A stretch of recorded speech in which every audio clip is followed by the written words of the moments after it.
В Ташкенте после сильного ливня и ветра, а также выпадения града, жители сообщили о последствиях непогоды в разных районах столицы. В соцсетях появились видеокадры с подтопленных улиц города. Дождь длился около получаса, почти не слабее, что и стало причиной локальных подтоплений. Сильный ветер повалил десятки деревьев, пострадали припаркованные рядом автомобили. В нескольких районах падал град, размеры которого с крупу и абрикосу повредили имущество жителей. В Екасарайском районе из-за непогоды упали несколько деревьев. Там же ветер снес навес над подземным переходом на перекрестке улиц Бабура и Шота-Руставели. В соцсетях сообщили, что в нескольких домах крыши не выдержали водяной массы и дали течь. Несколько самолетов, следовавших в Ташкент, вынуждены были уйти на запасной аэродром в Самарканд.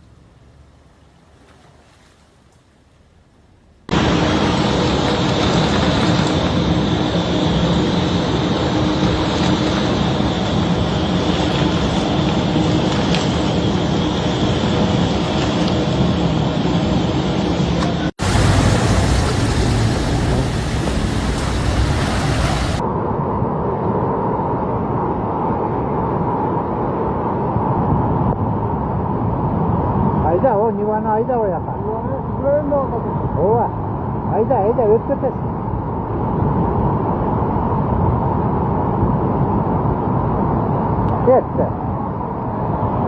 Ketdi bak.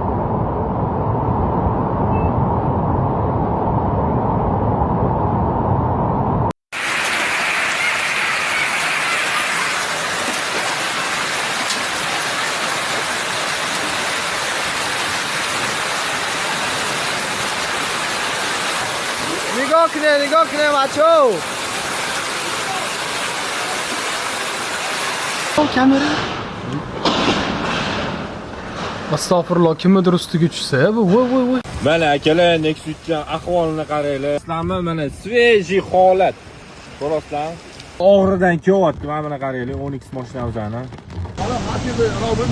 Nereye oqib ketdi? Ha? Nereye kappa bulan hozir? Ana qani baho beryapman. Odam o'zini Ketdi. Damas ketdi, Damas. Ikkovi ham ketdi. Ha, bo'l, to'xta. Mana shu to'xtaydi. Hijobli daromlashtish. Ba'zi namoz juma bo'ron bo'lib. Ahvol серьезный. Лодка чаки гаштан да көрінжі. 5 сантиметр зет об зеркаги. Бa'zi juma bo'rondan. Дренаж корна кесасына. Намазы тони маши чөпки деген.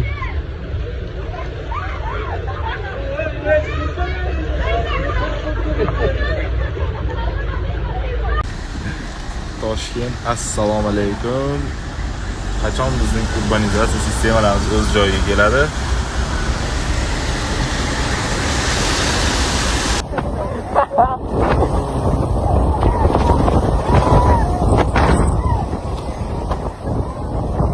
Qaysi gunohimiz uchun?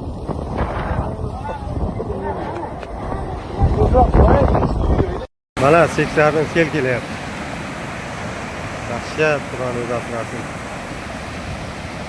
Mana u ikkita uy xafa bo'lib qolmasa bo'ldi. Xudoning asrasin.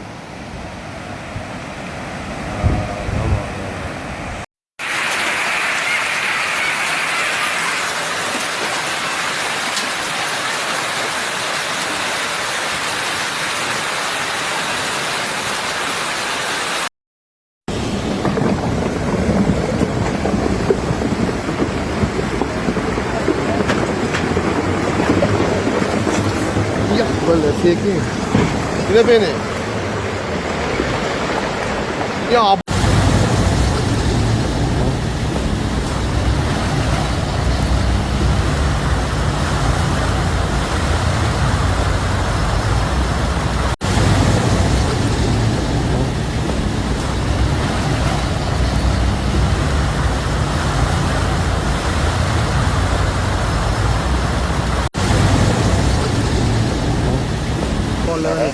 shunaqangi yomon yomg'ir yog'ayapti, anaqa yo'li bor ekanda, burun qaynatam o'rabdi 3 marta yerga tushib, shoh bobolarim deganda yomg'ir to'xtar edi-da.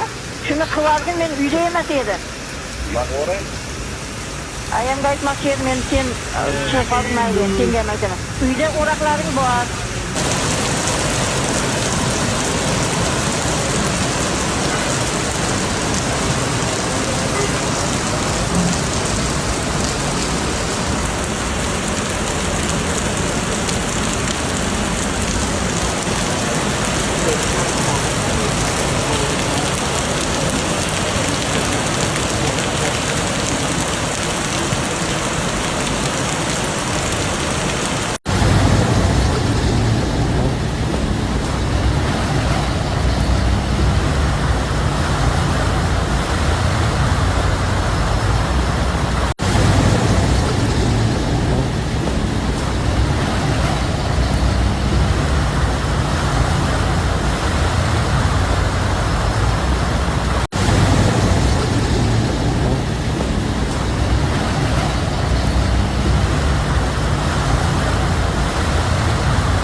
gireni.